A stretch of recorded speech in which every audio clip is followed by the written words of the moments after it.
BJP के वरिष्ठ प्रवक्ता और छत्तीसगढ़ शासन के पूर्व मंत्री राजेश मूणत ने भी भूपेश बघेल सरकार पर कॉलोनाइजर और साथ ही बिल्डरों से साठगांठ कर राज्य के गरीबों का आवास छीनने का जो आरोप है वो लगाया है। आपको बता दें कि साथ ही उन्होंने बीजेपी कार्यालय और एकात्म परिसर में आयोजित संवाददाता सम्मेलन में कहा कि बीजेपी शासनकाल में गरीब तबके के आवास के लिए कॉलोनाइजर को भी 15% भूखंड छोड़ने होते हैं और लेकिन भूपेश बघेल सरकार ने उस नियम में संशोधन कर सारे अधिकार कॉलोनाइजर और साथ ही बिल्डर को सौंप दिए। मूणत ने यह भी कहा कि भूपेश सरकार ने गरीब के हक की जमीन छीन ली है। आरोप लगाते हुए उन्होंने यह भी सवाल किया कि क्या प्रदेश सरकार ने चुनाव फंड के लिए बिल्डरों से सौदा किया है। इसके अलावा उन्होंने कहा कि केंद्र का पैसा डकार कर भूपेश सरकार गरीबों से पूरी रकम वसूल रही है और साथ ही उन्होंने ये भी कहा कि कांग्रेस की घोटालेबाजी सरकार ने आवास घोटाला किया है। बताते चले आपको कि पूर्व मंत्री राजेश मूणत ने भी बीजेपी सरकार की तरफ से गरीबों को 75,000 के मकान देने की बात भी कही है। छत्तीसगढ़ की जनता का ध्यान आपके माध्यम से करना चाहता हूं। बंधुओं, आपको मालूम है कि छत्तीसगढ़ में प्रधानमंत्री आवास योजना को लेकर के भारतीय जनता पार्टी लगातार इस विषय को उठाती रही। उसके विषय को नहीं उठाया, जन तक पहुंचाया भी, शासन का ध्यान आकर्षित भी किया। वो शासन उसके बाद में जो बात बता रही उनको कहीं न कहीं जाकर के नामित इस चीज को लेकर के आक्रोश थे।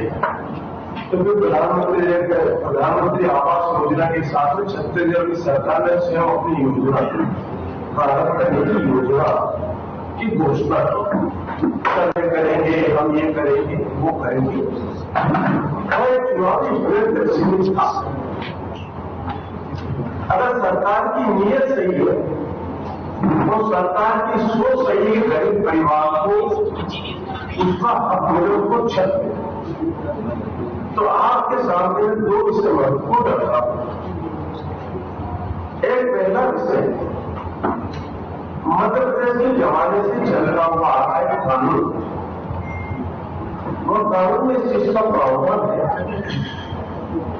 कि कोई भी व्यक्ति 5 एकड़ के ऊपर का न्यायोत्थान पास कराएगा तो 15% यदि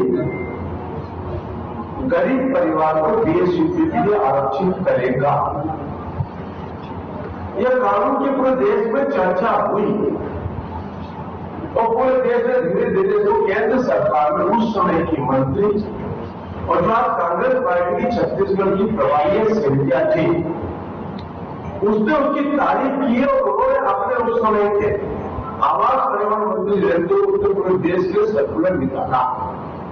उन्होंने कहा अच्छा है कि गरीबों के लिए या व्यवस्थित कानून होगी, उस कानून में बड़े लोग जो रहेंगे उनके साथ को देने के लिए गरीब परिवारों के लिए स्थायी जगह रहेगी ताकि हम वहां पर कोई सरकारी कार्यक्रम 15% आरक्षित जमीन इसलिए करते थे कि भविष्य में लैंड की कमी होने के बाद उसका उपयोग शासन अपने हिसाब से करे। और यह सैकड़ों एकड़ जमीन शासन के पास है। उसी पर केंद्र सरकार की योजना के तहत प्रधानमंत्री आवास योजना शहरी क्षेत्र में आई। ये सरकार ने एक सर्वे की।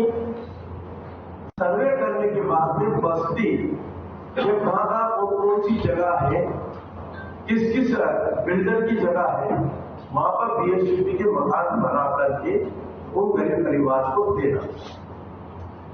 अभी सरकार ने वो कानून वापस ले लिया और गजट को प्रकाशित कर दिया कि भविष्य में गरीब परिवार को बिल्डर मकान देगा। एक चिंता का विषय, गरीब परिवार को एक अच्छी कानूनी से लगी हुई कानूनी उसकी बनी हुई मिले और उसके लिए ये जमीन आरक्षित की थी, इसको सरकार ने फ्री कर दिया।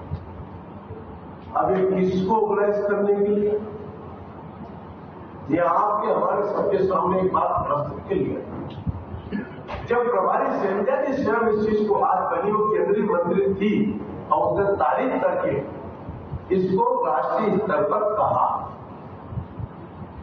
उसी में दूसरा प्रश्न, केंद्र सरकार के पास प्रस्ताव जाता है और केंद्र सरकार उसके आधार पर योजना सर्वे करके देते हैं। तो केंद्र सरकार ने कहा 12,000 मकान रायपुर के आसपास बने, 2.5 लाख रुपये, 1.5 लाख रुपये राज्यांश और सरकार जिनको हितग्राहियों को देगी उसको 75,000 रुपये में पक्का मकान मिल जाए। केंद्र अंश दे रहा आपको गरीब परिवार को कि इनको पक्का व्यवस्थित मकान मिले। राज्य सरकार ने भी कहा कि हम भी देंगे, उन्होंने भी अपनी इस पर घोषणा कर दी और घोषणा करने के बाद में 75,000 रुपये में इसके अंदर देना।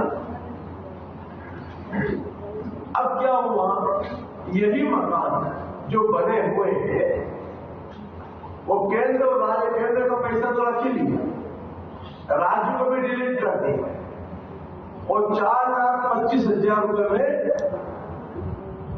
यह मकान बेचे। जनाब सोचिए कि गरीब की बात करने वाले और इनके जन घोषणा पत्र में है स्पष्ट कि शहरी क्षेत्र में 2 कमरे का पक्का मकान जिसके पास पट्टा नहीं उसको पक्का दूंगा। पट्टे के नाम पर लाखों लोग आज भी राजधानी में वंचित हैं। ऐसे कई लोग हैं, कोटा का उदाहरण दे रहा हूं, जहां पर राजू आश्रय योजना के पट्टे मिले हुए हैं, उनका रिन्यूअल नहीं किया और साथ वहां पर लिख दिया निरंतर। तो पहले वो पट्टा किसका था?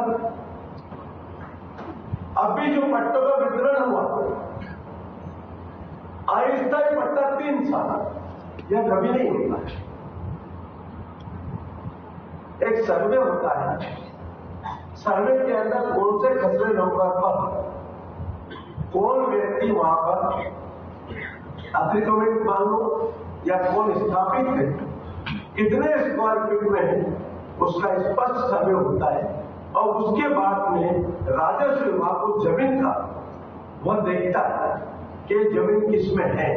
उसके बाद में पट्टे सर्वे की सूची में उसको जो पट्टा देगा उसमें डिटेल लिखा है, कहीं नहीं है। और इसी विषय पर यह सरकार गुमराह करने का जो काम कर रही है, गरीब परिवारों को मकान का जो हक 75,000 को उसको मिलना था वह पैसा नकार रही है और कुछ उद्योगपतियों को, बड़े लोगों को जिनकी जमीनें बिल्डर्स के रूप में 15% गरीब परिवार के लिए आरक्षित रखनी थी, उसको छूट देकर के ये पतली गति से लाभांश पहुंचाने का जो काम कर रहे हैं, भारतीय जनता पार्टी इसका विरोध करती है। वो ये स्पष्ट करती है कि जब भी हमारी सरकार बनेगी 75,000 रुपये में गरीब परिवार को मकान मिलेगा। वो उसका हक है, उसका हक कोई नहीं छीन सकता। उसका पट्टे का भी क्लियर है कि जो नियम में पट्टे हैं उसको स्थायी पट्टा मिलेगा और उसमें वो सब चीजें इंक्लूड रहेगी ताकि वो पट्टा उस व्यक्ति का जब रहे तो उसके ऊपर वह लोन भी ले सके, उसका हक है। ये बात मुझे स्पष्ट भाजपा की ओर से मैं करना चाहता हूँ। ये इसी विषय को लेकर के आज आपके बीच में